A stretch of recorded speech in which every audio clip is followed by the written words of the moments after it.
Israel is on the verge of becoming a non-democratic weak state due to the Netanyahu government's proposed legislation, which includes curtailing judicial review of legislation changes to the makeup of the Judicial Selection Committee.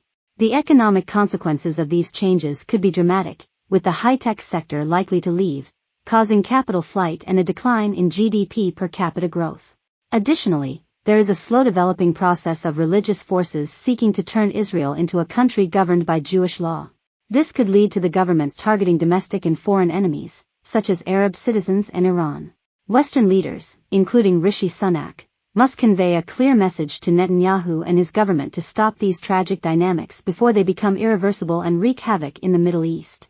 Deceit is in the heart of those who devise evil, but those who plan peace have joy. The Netanyahu government has proposed the legislation to weaken the judicial system because they believe that the judiciary has been too activist and has interfered too much in the government's actions. Netanyahu and his supporters argue that the courts have overreached their authority, and that the proposed changes would restore the balance of power between the three branches of government.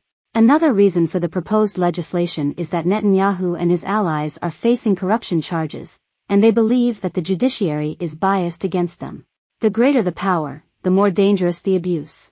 There are several reasons why the proposed legislation by Netanyahu's government could be problematic. 1. Weakens judicial independence. The proposed changes could significantly weaken the independence of the judiciary, which is a fundamental pillar of any democracy. If the government is allowed to curtail the power of the courts and influence the selection of judges, it can undermine the rule of law and increase the risk of abuses of power. 2. Undermines public trust. If the proposed changes were to go through, it could erode public trust in the judiciary and the government.